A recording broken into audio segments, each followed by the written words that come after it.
வணக்கம். எல்லா பெரிய ஜாமான்களும் வந்து பேசிட்டாங்க மாரி சாரை பற்றி. ஸோ நான் அந்த படத்தை பார்த்த ஒரு ஆடியன்ஸாக இங்கே சில விஷயங்கள் ஷேர் பண்ணிக்கலான் இருக்கேன். ஸோ படத்தை பார்த்துட்டு நேற்று தான் படம் பார்த்துட்டு வெளியே வரும்போது மாரி சார் இருந்தாங்க. எனக்கு என்ன ரியாக்ட் பண்ணுறதுன்னு தெரியல, ஏன்னா அவ்வளோ கொஞ்சம் என்ன சொல்கிறது, ரொம்ப பாரமாக இருந்தது. சார் இந்த இவ்வளோ நெருக்கமான ஒரு விஷயத்தை, இவ்வளோ ஒரு உருக்கமான விஷயத்தை வந்து எப்படி சார் அதை தாங்குறீங்க அப்படின்ற மாதிரி கேட்டேன். அப்போது அவர் எதுவுமே சொல்ல, 30 வருஷம் ஆச்சுப்பா அப்படின்னாரு. அந்த 30 வருஷம் ஆச்சுப்பான்னு சொல்லும் போது அதில் ஒரு உண்மை இருந்தது. அந்த உண்மை தான் இந்த வாழை அப்படின்னு எனக்கு தோணுச்சு. ரியல் இஸ் ஆல்வேஸ் பியூட்டிஃபுல் சொல்லுவாங்க. ஸோ அப்படி ஒரு ரியலாக ஒரு லைஃப்பில் நடந்த ஒரு விஷயத்தை வச்சு இவ்வளோ பியூட்டிஃபுல்லான ஒரு படைப்பை கொடுத்ததுக்கு வாழ்த்துக்கள்லாம் சொல்ல வயசெல்லாம் இல்லை. ஸோ நன்றிகள் சொல்லிக்கிறேன். தமிழ் சினிமாவுக்கு இப்படி ஒரு படைப்பை கொடுத்ததுக்கு தேங்க்யூ மாரி செல்வராஜ் சார். அது மட்டும் இல்லாமல் படத்தில் இந்த குட்டி பசங்க பொன்வேல் அண்ட் ராகுல் 2 பேருமே மிரட்டிட்டாங்க. அதுவும் சார்கிட்ட சொன்னேன். அப்போ வந்து அப்படியான்னு கேட்டார், சந்தேகமாக கேட்டார்.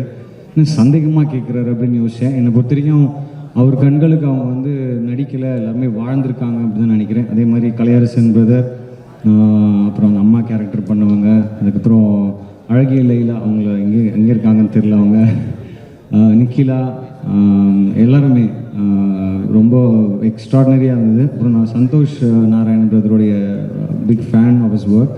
ஸோ அவருமே வந்து ஒரு படம் பார்க்கும்போது ஆடியன்ஸ்க்கு சில விஷயங்கள் கனெக்ட் ஆகுது டைரெக்டாக அப்படின்னா அதுக்கு மியூசிக் ஒரு பெரிய ரீசன். அவருடைய குக்கு படம் ட்ரெய்லர் ரிலீஸ் ஆகும்போது இப்படி ஒரு அன்கன்வென்ஷனலான ஒரு மியூசிக் கொடுத்தாரு அப்படின்னு சொல்லி நான் யோசிச்சது உண்டு.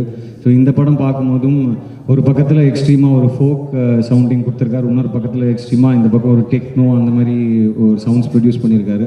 ஸோ அவரும் இந்த படத்துக்கு இன்னொரு பெரிய பேக் போன். அது மட்டும் இல்லாமல் cameraman sir, art director sir, இந்த படத்தில் ஒர்க் பண்ண எல்லாருக்கும் என்னுடைய வாழ்த்துக்கள். அதே மாதிரி இந்த படத்தை ப்ரொடியூஸ் பண்ணியிருக்கிற நாவி ஸ்டூடியோஸ், திலீப் மாஸ்டர், அப்புறம் இங்கே நான் நிற்கிறதுக்கு ரொம்ப முக்கியமான ஒரு பர்சனல் கனெக்ட் ஹாட்ஸ்டார். எனக்கும் விஜய் டிவிக்குமான தொடர்பு வந்து எப்படின்னா லைஃப்லேயே கலந்ததுன்னு நினைக்கிறேன். ஸோ இது ஒரு ஃபேமிலி ஃபங்க்ஷன் மாதிரி. அவங்களுடைய முதல் குழந்தை என்னுடைய brother well-wisher Pradeep sir, Bala sir, Krishnankutty sir, உங்கள் எல்லாருக்கும் என்னுடைய வாழ்த்துக்கள். August 23 இந்த படம் ரிலீஸ் ஆகும்போது தியேட்டரில் பாருங்கள். தியேட்டரில் பார்த்து நிச்சயமாக நீங்கள் என்ஜாய் பண்ணுவீங்க. ஏன்னா நிறைய இடத்துல சிரிக்க வச்சுருக்காங்க, நிறைய இடத்துல நெகிழ வச்சுருக்காங்க.